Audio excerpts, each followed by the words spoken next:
Pois é, meus amigos, estamos de volta mais uma vez para o nosso culto. Você já pensou que a sua vida ela é feita de caminhos, de escolhas, de decisões? E já pensou qual que é, de todos os caminhos que você tem na sua jornada, qual que é o melhor de todos esses caminhos? Será que você consegue escolher sempre o melhor? Será que você está no melhor caminho? É sobre isso que a gente vai falar hoje. Hoje nosso culto está voltado para esse assunto. O apóstolo Paulo fala sobre o melhor de todos os caminhos. E a gente vai olhar esse texto de Paulo e vai tentar conectar esse texto com os outros textos que vocês estão recebendo também em casa aí para se prepararem para o culto.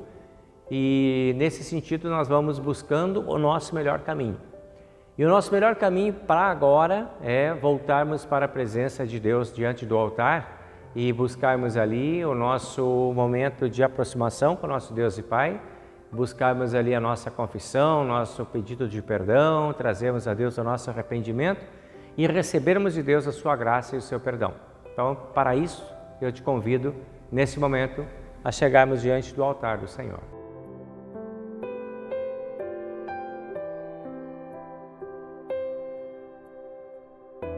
Em nome do Pai e do Filho e do Espírito Santo. Amém. Nosso Deus e Pai Celestial, nós estamos mais uma vez aqui diante da Tua presença, nesse momento de culto, sabendo que muitas vezes nós escolhemos caminhos que não são os melhores, que nos distanciam de Ti, que nos colocam muitas vezes na contramão com o nosso próximo também. E nesses caminhos que são descaminhos, nós muitas vezes pecamos, deixamos de olhar para a Tua Palavra, para a Tua Santa Vontade, esquecemos as Tuas orientações e andamos por caminhos que são escusos. Pedimos perdão, ó Deus, por esses erros nossos, por esses erros que são muitas vezes voluntários e outras vezes involuntários. Pedimos que não leves em conta os nossos tantos pecados, mas que nos dê a Tua graça e o Teu perdão. Concede-nos também a graça de podermos ser acolhidos na Tua graça e acolhermos as pessoas que vêm a nós. Que possamos repartir com todos o perdão que de Ti recebemos. Em nome do Senhor e Salvador Jesus, te pedimos e agradecemos. Amém.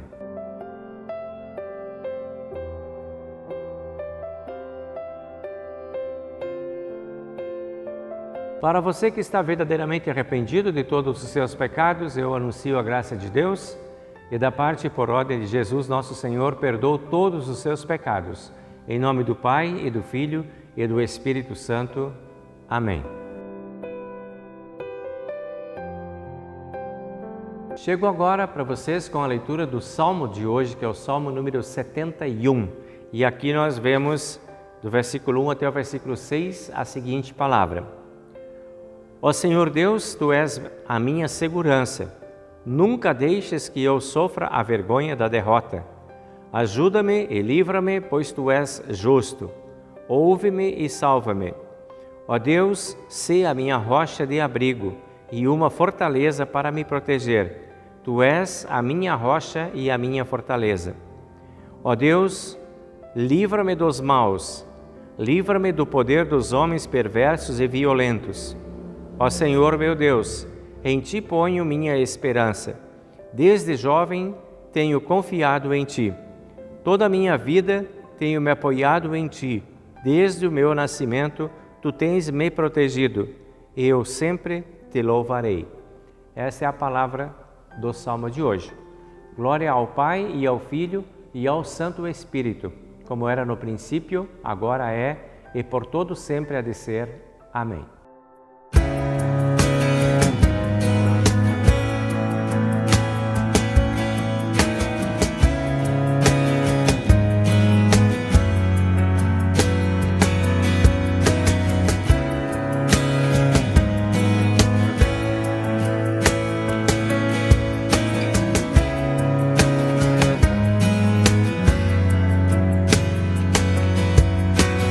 Tudo que no mundo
abertos,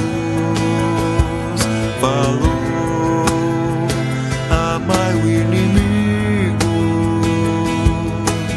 como vos amei. O amor que vem da fé, o Salvador, traz felicidade e paz, que serão companhias em todo o seu viver. Neste mundo cheio de maldade, vamos semear a compreensão, pois mais valioso do que tudo é o amor.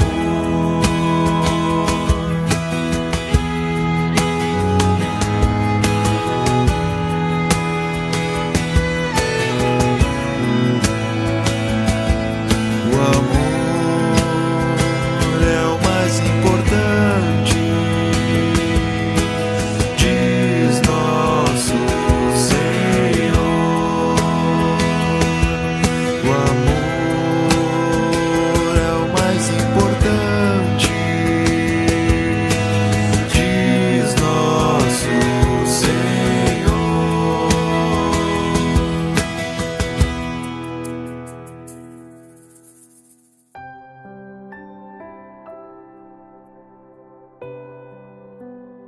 Chego agora com o texto do Antigo Testamento para o dia de hoje, que é de Jeremias, capítulo 1, versículo 4 até o versículo 10, que diz assim: O Senhor Deus me disse: antes do seu nascimento, quando você ainda estava na barriga da sua mãe, eu o escolhi e separei para que você fosse um profeta para as nações. Então eu disse: ó Senhor meu Deus, eu não sei como falar, pois sou muito jovem. Mas o Senhor respondeu: não diga que você é muito jovem, mas vá e fale com as pessoas a quem eu o enviar e diga tudo o que eu mandar. Não tenha medo de ninguém, pois eu estarei com você para protegê-lo. Sou eu, o Senhor, quem está falando. Aí o Senhor estendeu a sua mão e tocou nos meus lábios e disse: veja, eu estou lhe dando a mensagem que você deve anunciar. Hoje eu estou lhe dando poder sobre nações e reinos, poder para arrancar e derrubar, para destruir e arrasar, para construir e plantar. Essa é a palavra do Antigo Testamento.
Contigo, Deus de amor, eu quero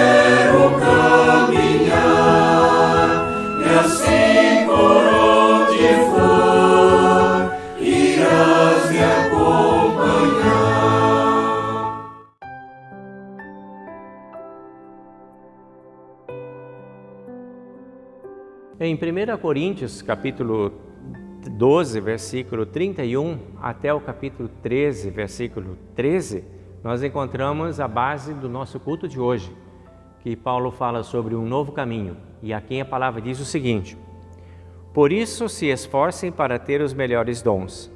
Porém, eu vou mostrar a vocês o caminho que é o melhor de todos.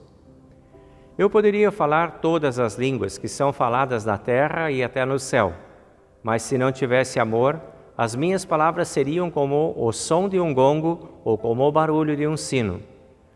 Poderia ter o dom de anunciar mensagens de Deus, ter todo o conhecimento, entender todos os segredos e ter tanta fé que até poderia tirar as montanhas do seu lugar. Mas se não tivesse amor, eu não seria nada. Poderia dar tudo o que tenho e até mesmo entregar o meu corpo para ser queimado. Mas se eu não tivesse amor, isso não adiantaria nada. Quem ama é paciente e bondoso. Quem ama não é ciumento, nem orgulhoso, nem vaidoso. Quem ama não é grosseiro nem egoísta, não fica irritado, nem guarda mágoas. Quem ama não fica alegre quando alguém faz uma coisa errada, mas se alegra quando alguém faz o que é certo. Quem ama nunca desiste, porém suporta tudo com fé, esperança e paciência. O amor é eterno. Existem mensagens espirituais, porém elas durarão pouco. Existe o dom de falar em línguas estranhas, mas acabará logo. Existe o conhecimento, mas também terminará. Pois os nossos dons de conhecimento e as nossas mensagens espirituais são imperfeitos. Mas quando vier o que é perfeito, então o que é imperfeito desaparecerá. Quando eu era criança, falava como criança, sentia como criança e pensava como criança.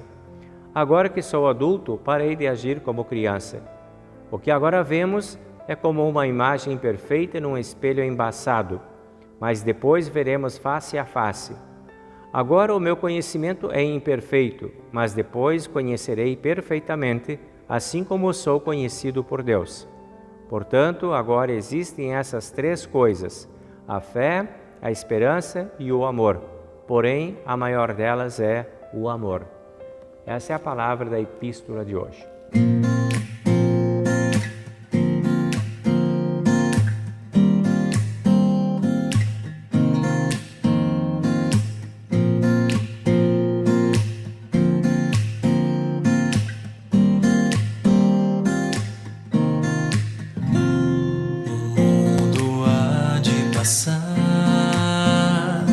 E toda profecia, os dons, as línguas e tudo mais que existir.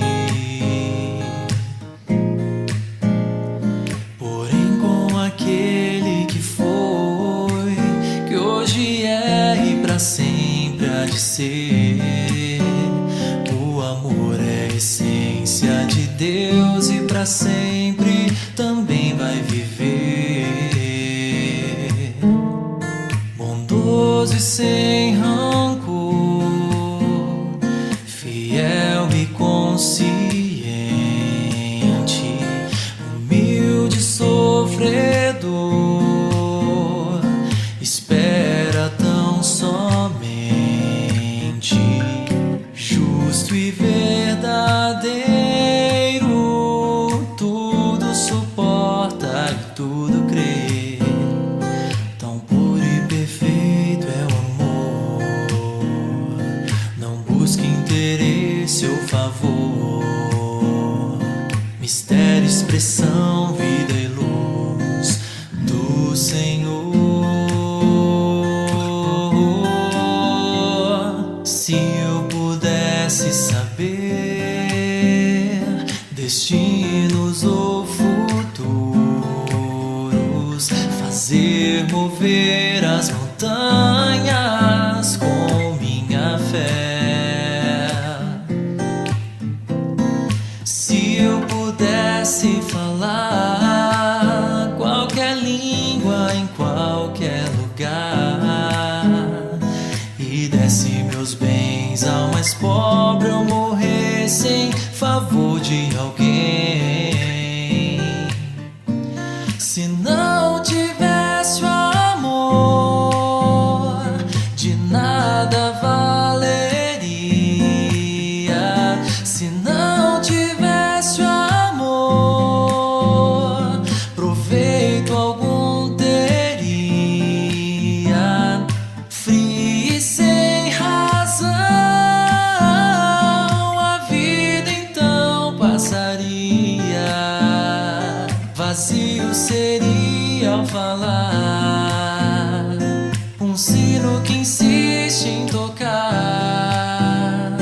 se dentro de mim não valer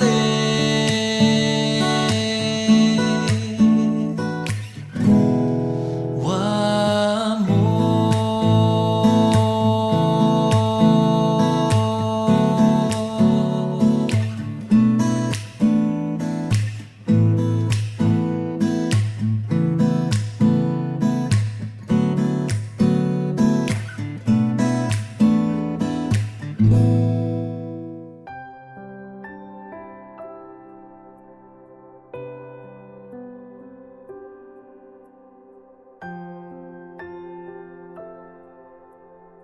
Chego agora ao contexto do Evangelho do dia de hoje, que é de Lucas, capítulo 4, versículo 31 até 44, onde diz o seguinte: Então Jesus foi para Cafarnaum, uma cidade da região da Galileia. Ali ele ensinava o povo nos sábados. Eles estavam muito admirados com a sua maneira de ensinar, pois Jesus falava com autoridade. Havia um homem na sinagoga que estava dominado por um demônio. O homem gritou: Ei, Jesus de Nazaré, o que você quer de nós? Você veio para nos destruir? Sei muito bem quem é você, é o santo que Deus enviou. Então Jesus ordenou ao demônio: Cale a boca e saia desse homem. Em frente de todos, o demônio atirou o homem no chão e saiu dele, sem lhe causar nenhum ferimento. Todos ficaram espantados e diziam uns para os outros: Que tipo de palavras são essas? Esse homem com autoridade e poder expulsa os espíritos maus e eles vão embora. E as notícias a respeito de Jesus se espalharam por toda aquela região. Jesus saiu da sinagoga e foi até a casa de Simão. A sogra de Simão estava doente, com febre alta, e contaram isso a Jesus. Aí ele foi, parou ao lado da cama dela e deu uma ordem à febre. A febre saiu da mulher e no mesmo instante ela se levantou e começou a cuidar deles. Depois do anoitecer, todos os que tinham amigos enfermos com várias doenças os levaram a Jesus. Ele pôs as mãos sobre cada um deles e os curou. Os demônios saíram de muitas pessoas gritando: Você é o Filho de Deus. Eles sabiam que Jesus era o Messias e por isso eles os repreendia e não deixava que falassem. Quando amanheceu, Jesus saiu da cidade e foi para um lugar deserto, mas a multidão começou a procurá-lo, e quando o encontraram, eles não queriam deixá-lo ir embora. Mas Jesus disse: Eu preciso anunciar também em outras cidades a boa notícia do reino de Deus, pois foi para fazer isso que Deus me enviou. E ele anunciava a mensagem nas sinagogas de todo o país. Esta é a palavra do Evangelho de hoje. Agora nós confessamos a nossa fé nas palavras do Credo Apostólico.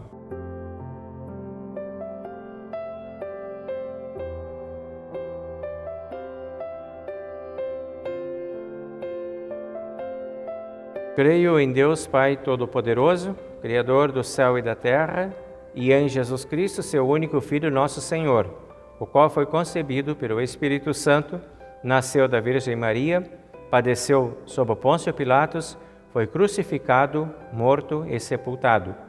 Desceu ao inferno. No terceiro dia, ressuscitou dos mortos, subiu ao céu e está sentado à direita de Deus Pai Todo-Poderoso, donde há de vir a julgar os vivos e os mortos.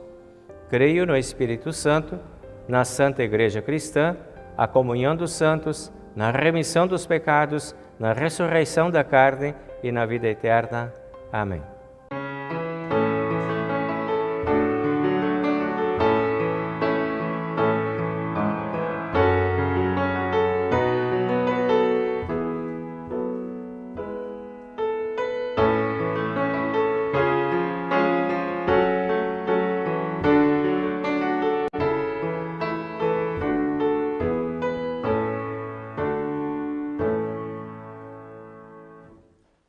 Os que amam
Muito bem, meus amigos e minhas amigas, nós estamos aí abrindo os textos deste final de semana do nosso culto, textos que nós já tivemos a oportunidade de trabalhar também no culto presencial na quinta-feira e agora chegamos aí com esse culto também virtual para a casa de vocês.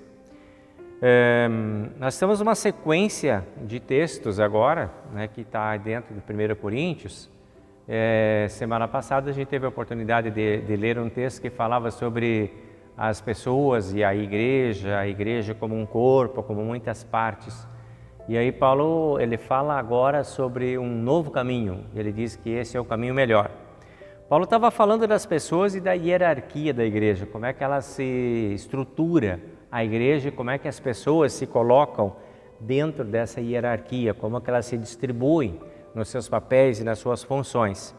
Paulo compara a igreja com o corpo, dizendo, né, que cada parte do corpo é importante, nenhuma é menos importante que a outra, e dentro da igreja de Deus, todos nós somos o corpo de Cristo, não tem parte menos nobre ou menos importante também, todos são igualmente importantes dentro dessa constituição do organismo chamado igreja, corpo de Cristo. Todos os dons são diversos, Paulo diz, né? Existem muitos tipos de dons e todos são importantes, todos são necessários. Deus capacita ou habilita a sua igreja através dos dons que Ele concede às pessoas. E Paulo também diz que é importante que todos nós nos esforcemos para desenvolver os nossos dons. Primeiro para descobrir quais são os nossos dons e depois para assumir e desenvolver esses dons dentro da igreja. Então, a favor do crescimento, do desenvolvimento da igreja e das outras pessoas que estão conosco aí. Nossos dons estão para ser, através deles, nós servirmos as outras pessoas também, dentro do nosso culto, dentro da estrutura da nossa espiritualidade. E aí Paulo vai encerrar esse capítulo dizendo assim, porém, tudo isso é importante, porém eu vou mostrar a vocês o caminho que é o melhor de todos. Ele diz assim, tudo que falei, nada se joga fora, mas tem algo que é melhor do que tudo isso que foi falado até agora. E eu vou dizer para vocês agora qual é o caminho melhor. E esse é o tema do culto nosso de hoje, né? O melhor de todos os caminhos. Então vamos agora prestar atenção no que Paulo vai trazer para nós em 1 Coríntios, ali no capítulo 13, que é um capítulo bem conhecido de muitas pessoas, o capítulo 13 de 1 Coríntios, que fala sobre o amor e suas qualidades. Então, vejam bem, quando Paulo diz assim, eu vou mostrar um caminho, ele não fala assim, dessa forma simples, como eu estou dizendo para vocês. Eu vou mostrar o caminho para vocês. Mas ele fala de uma forma enfática, ele diz, eu vou mostrar o melhor de todos os caminhos para vocês. Ele coloca aí um elemento qualificador desse caminho, né? O melhor caminho para a igreja. Bom, eu já começo a pensar assim, se Paulo está dizendo que ele vai falar sobre qual é o melhor caminho para a igreja, provavelmente é porque existam outros caminhos que não são melhores, que são de repente problemáticos. E aí vem a pergunta na minha cabeça, que eu compartilho com você agora, quais são os caminhos problemáticos da igreja? Ou quando que os caminhos da igreja são problemáticos? A gente pode começar agora já tentando descobrir qual que seria o melhor. Mas é importante a gente fazer essa análise para olhar e reconhecer talvez que muitas vezes nós promovemos ou nós estimulamos ou nós alimentamos esses outros caminhos que são os caminhos problemáticos, né? Então, quer ver? Por exemplo, quando que o caminho da igreja é problemático? A meu ver, quando o caminho da igreja é apenas por tradição, aí é problemático. Não tem convicção, não tem fé, não tem decisão pessoal. É porque sempre foi assim. O pai, a mãe, a avó sempre foram, também tem que ser e vai ser sempre assim quando é por mera tradição. Vejo aí um caminho problemático. Quando o caminho da igreja é apenas para cumprir metas. Foi estabelecido que nós temos que alcançar tal objetivo lá na igreja e agora todo mundo vai caminhar para alcançar aquelas metas e aqueles objetivos. Eu creio que aí nós temos alguma coisa que pode ser problemática. Quando são apenas programas para ocupar a vida das pessoas. A igreja tem que encher de programa para ocupar a vida de todo mundo, para fazer com que a pessoa tenha que vir naquele horário, porque a igreja tem que ocupar a vida das pessoas, tem que encher a vida das pessoas com a programação. Eu acho que aí é problemático também. Por exemplo, quando é problemático, quando os caminhos da igreja são apenas para juntar dinheiro. Também aí vejo algum problema sério. Que a igreja que se esforça apenas para ter dinheiro, apenas para juntar dinheiro. Ou quando, pior do que isso, quando a igreja é aquele espaço em que as pessoas estão para competir entre si. E há um arranca-arranca, né, de vaidades e de situações dentro da igreja, que as pessoas estão mais se perseguindo uma a outra dentro da igreja do que servindo a Deus. Elas quase não enxergam mais Deus, às vezes, no meio da igreja, só se enxergam a si mesmas e ficam nessas competições. Quando a igreja está aí para manter as vaidades, para confirmar os poderes daqueles que sempre foram, daqueles que nunca serão, daqueles que ninguém pode falar nada, daqueles que todo mundo tem que falar tudo, manter as vaidades. Quando a igreja está aí para preencher protocolos, porque é necessário ter uma igreja, porque sempre teve uma igreja, porque precisamos ter uma igreja, porque é importante que tenhamos uma igreja, porque a igreja tem que cumprir estatutos, regimentos e tarará, apenas para cumprir protocolos. A igreja tem que ficar em pé por causa disso. Quando é apenas para manter estruturas e sustentar estruturas. A igreja às vezes cria uma enorme estrutura e faz com que os membros fiquem correndo atrás para a manutenção dessas estruturas. E aí também eu acredito que seja problemático.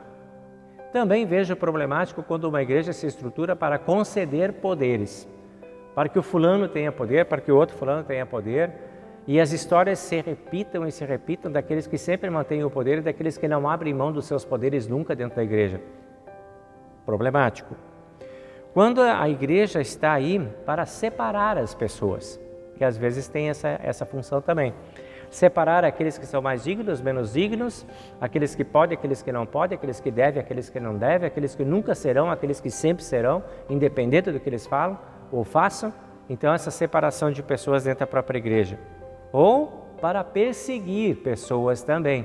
Às vezes, a igreja se organiza para perseguir grupos e para perseguir pessoas na base da discriminação e da injustiça. Vejo aí problema também. Ou para confirmar os eleitos, aqueles que sempre foram os bem-aventurados, e segregar os perseguidos. Às vezes a igreja também faz esse papel. Vejo aí que esses caminhos são muitas vezes presentes dentro da igreja. Muitas vezes as organizações eclesiásticas, elas fazem esses papéis. Muitas organizações eclesiásticas fazem esses papéis. Muitas pessoas usam a igreja para esses caminhos. E para fortalecer esses caminhos. E digo para vocês, esses caminhos não são bons. E é diante de um cenário parecido com esse que acabei de descrever que Paulo está, quando ele está conversando lá com a comunidade de Corinto. E por isso Paulo diz, eu vou mostrar para vocês o melhor de todos os caminhos. E a tônica de todo o esforço do apóstolo Paulo, o ponto forte do esforço do apóstolo Paulo, da fala dele é o amor. Paulo inicia falando de muitos tipos de dons, mas vai dar um destaque especial e bem pontuado na temática do amor. Quando você começa a ler o texto ali, de 1 Coríntios 13, você vai ver que Paulo ele começa falando de outras coisas antes de falar do amor. Ele fala, por exemplo, de outros dons, por exemplo, falar em línguas. Ele cita isso ali no texto. Né? Tem esse dom de falar em línguas, tem o dom de anunciar mensagens, tem o dom de ter todo o conhecimento do mundo, tem o dom de entender todos os segredos, tem o dom de ter fé a ponto de transportar montanhas, tem o dom de poder entregar o seu próprio corpo para ser queimado. Esses dons existem dentro da igreja, esses estão presentes. Facilmente a gente encontra esses dons dentro da igreja. Talvez a igreja necessite disso como sinal de consagração. Talvez é preciso que isso tenha dentro da igreja para, assim, colocar à vista a consagração das pessoas. Talvez isso tudo deixe transparecer uma igreja forte e bem organizada.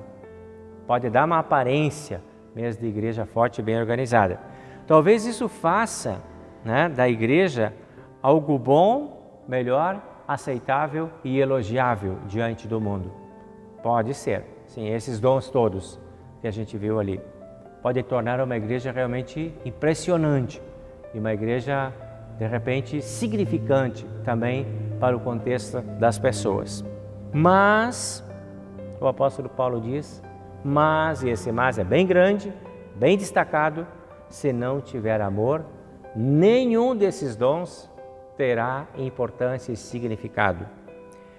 Não me adiantaria nada, ele diz no capítulo 13, versículo 3.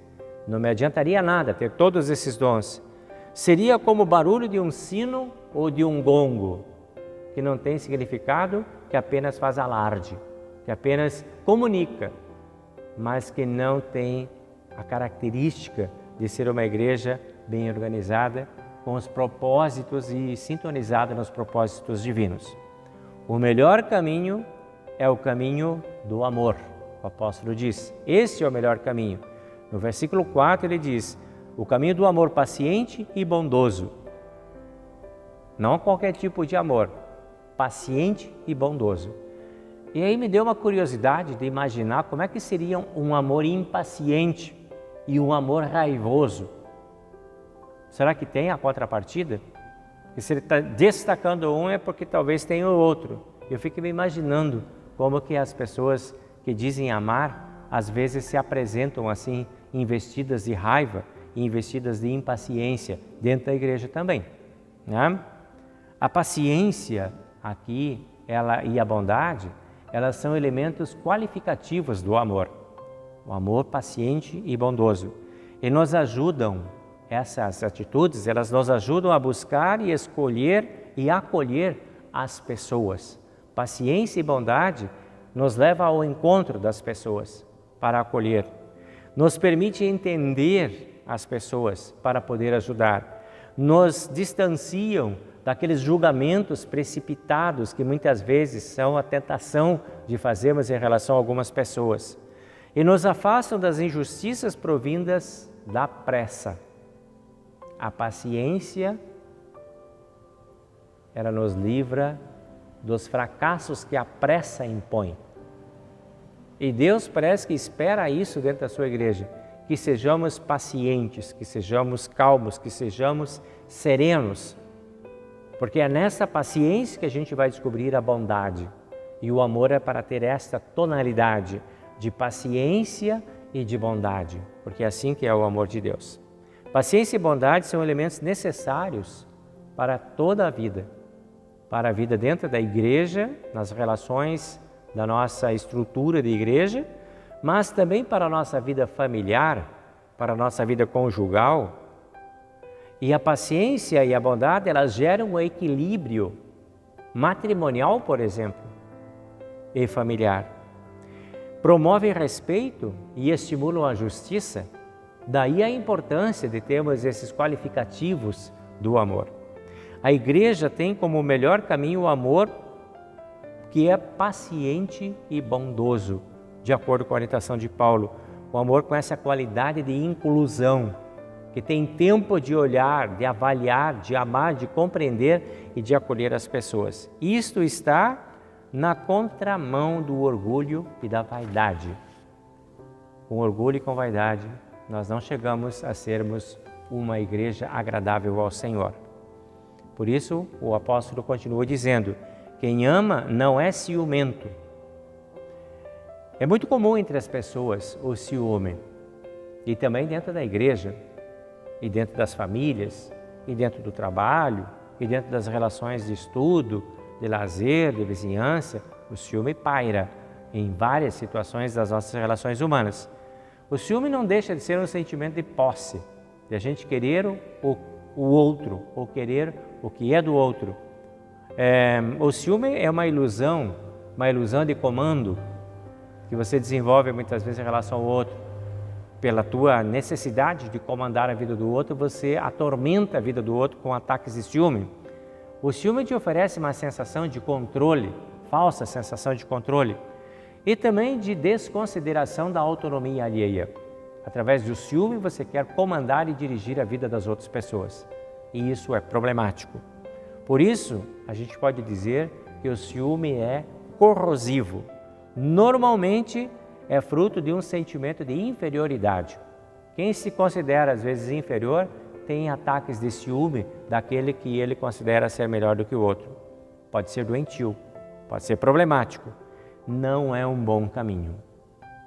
Paulo está dizendo que não é um bom caminho. O melhor caminho é o caminho do não ciumento e do não orgulhoso, do não vaidoso. Segue Paulo falando do bom caminho no versículo 5, dizendo que o amor não é grosseiro nem egoísta. Olha que interessante essas qualidades do amor aqui, né?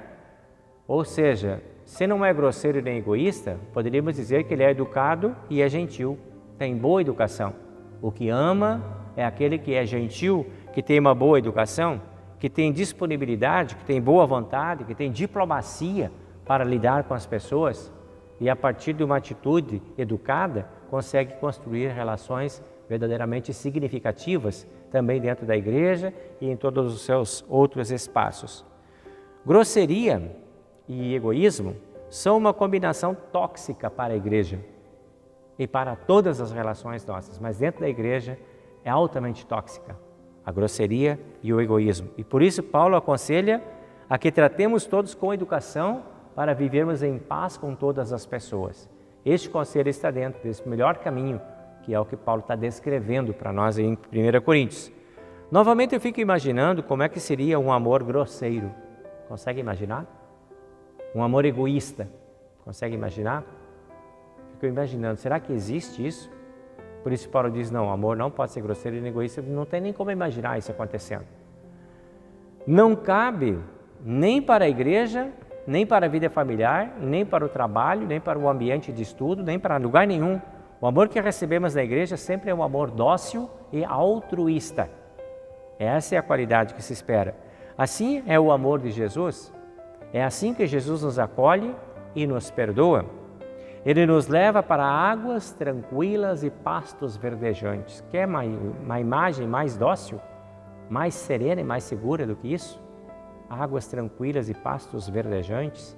Essa é a qualidade do amor de Jesus por nós. E essa é a qualidade que nós precisamos emprestar para o nosso amor nas nossas relações ali também. É o amor que existe dentro da igreja. Esse é o melhor caminho para aqueles que se dizem igreja. Versículo 5, ele diz, o amor não fica irritado nem guarda mágoas. Olha que interessante. Aqui eu penso assim, quantas vezes a gente encontra pessoas que guardam ressentimentos, como se estivesse num armário sagrado. Qualquer mágoa e ressentimento é guardado lá. E de vez em quando a pessoa tem um ataque, assim, de não sei de onde vem, que ela vai lá e abre aquele armário assim e deixa todas aquelas mágoas e ressentimentos afetarem, contaminarem e passarem o seu mofo, o seu cheiro azedo para dentro de si, e aí elas se apresentam no meio das pessoas e vêm assim carregadas daquele armarinho aonde foram guardadas as mágoas e os ressentimentos. Que difícil é de viver com pessoas assim. Que problemático é viver com pessoas assim. E é por isso que Paulo diz assim, nada de mágoas e de ressentimentos. Não guardemos as mágoas e ressentimentos como álbum de figurinha para podermos de vez em quando ir lá e olhar aquelas figurinhas e deixar acender dentro de nós toda a mágoa e todo o ressentimento que uma vez já nos fez mal. Temos memória, às vezes, de mágoas e ressentimentos de décadas guardadas dentro de nós. Tem pessoas que fazem zelosamente a revisão de todas as mágoas e ressentimentos para não esquecerem nenhuma delas. E no primeiro impasse que tiver, na primeira dificuldade que tiver, tem que jogar tudo aquilo de volta um na cara do outro. Assim nós nos afastamos da igreja, de Deus, por causa de nossas mágoas, ressentimentos e caprichos pessoais. O amor verdadeiro tem como prerrogativa o perdão e a serenidade. O Paulo continua lá no versículo 6 dizendo, não fica alegre com os erros dos outros, mas com seus acertos. Esse é o amor verdadeiro. Incrível como os nossos erros marcam, né? Somos marcados pelos erros. E é tão incrível quanto é incrível como as nossas boas qualidades são esquecidas. Com a mesma intensidade que a gente marca e vinca uma situação de ofensa, a gente apaga uma situação de bondade. Mais rápido, às vezes ainda, a gente consegue apagar a situação de bondade. Julgamentos, injustiças, impiedades e sacrifícios. A igreja pode ser um antro de tudo isso. Uma mistura de todas essas coisas. Uma caçadora de pecados para manter sempre a fogueira acesa daqueles que são queimados, porque são assim. Ter uma força sempre à disposição, uma força negativa, afiando sempre a guilhotina à procura de um pescoço. Pode ser assim. Existem muitas igrejas que são assim, que perseguem as pessoas em suas falhas. Pode ser o lugar do bom treinamento, das boas oportunidades e também de recuperação de todos os pecadores. Esta é a igreja melhor, que reconhece os seus pecados, que reconhece os seus pecadores e acolhe a todos, permitindo que na graça, no amor e no evangelho, cada um possa refazer o seu caminho, se arrepender e buscar o perdão de todos os pecados e desfrutar alegremente desse perdão que nós temos. Este é o melhor caminho, que não fica contente com os erros dos outros e nem se alegra com os pecados dos outros, mas com os acertos das pessoas. Isso é o que Paulo falou no versículo 6. Podemos abrir mão e abraços para buscar este bom caminho, para acolher as pessoas nesse bom caminho. E aí o apóstolo Paulo vai concluindo agora, no versículo 7, dizendo: nunca desiste, esse amor nunca desiste, suporta tudo com fé, esperança e paciência. Que espaço incrível é este? O espaço da fé, do amor e da esperança. Esse é o espaço da igreja. Esse é o espaço que a igreja deveria oferecer para todas as pessoas. Este é o caminho melhor para uma igreja, segundo os conselhos de Paulo. Isso sim é ser igreja de verdade. Já pensou em ser assim? Já pensou em levar esse sentimento e esse espírito para todos os lugares por onde você vai? Já pensou em instalar esses sentimentos puros e verdadeiros dentro da sua casa, dentro da sua família? Já pensou em representar todos esses bons valores para os seus amigos? Este é o melhor caminho. É disso que Paulo está falando. Levar para dentro da sua igreja também aquilo que há de melhor e buscar dentro da sua igreja aquilo que Deus oferece de melhor. Este é o caminho de que Paulo está falando no capítulo 13 de 1 Coríntios. Que Deus abençoe, que nós possamos estar neste caminho hoje e sempre. Amém.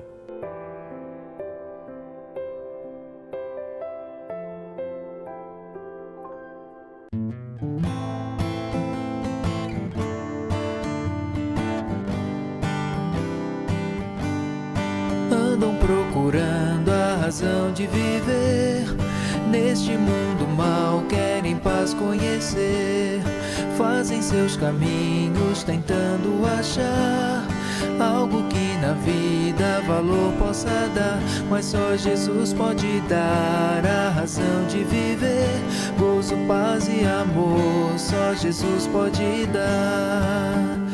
E assim você será bem feliz em Jesus. Como todo mundo eu também procurei, e agora digo que a paz encontrei. Cristo me salvou e eu quero falar que uma vida nova Ele pode te dar, mas só Jesus pode dar a razão de viver, gozo, paz e amor, só Jesus pode dar. E assim você será bem feliz em Jesus.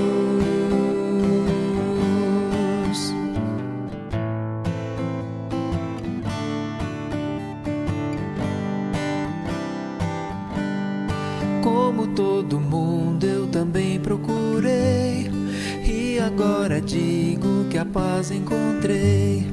Cristo me salvou e eu quero falar que uma vida nova Ele pode te dar, mas só Jesus pode dar a razão de viver. Gozo, paz e amor, só Jesus pode dar. E assim você será bem feliz em Jesus.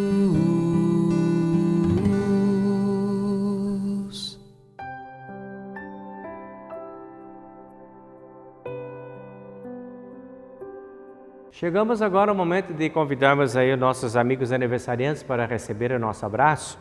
E nós vamos passar então na segunda-feira, dia 21 de janeiro, com o seu Ramires, comemorando mais uma data festiva. Também a Priscila Neres, o Anquise Beginini, a Natália Madsen Marques e o Felipe Piegas. Esses são os nossos aniversariantes dia 24. Depois nós vamos para o dia 27 e vamos encontrar a Eliese Peterman e o Denis Jablonovski. E no dia 30 nós vamos encontrar o Gabriel Miller. Então, por vocês, nós vamos orar nesse momento, desejando que Deus esteja no caminho de vocês e abençoe ricamente a todos vocês com muita bondade, amor, paz e proteção, e que Ele lhes dê sempre um bom caminho. Também queremos orar pelas pessoas que estão em situação de debilidade na sua saúde e seguimos aí firmes na nossa oração com a Vera e com a Norma, pedindo por elas proteção e bondade e amor.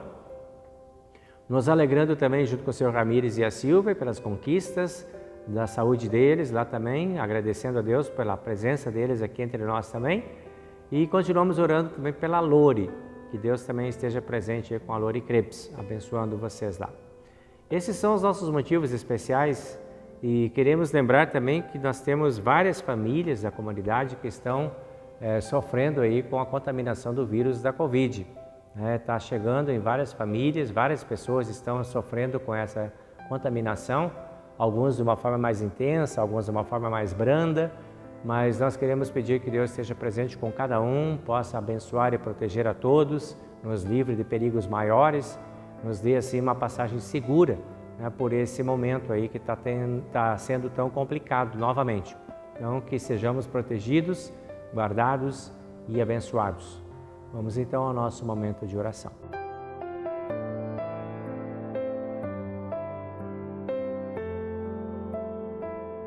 Senhor, nosso Deus e Pai Celestial, nós queremos colocar nas Tuas mãos os nossos amigos, irmãos e irmãs aniversariantes que completam mais uma jornada de caminhada diante da Tua presença, abençoados e protegidos por Ti.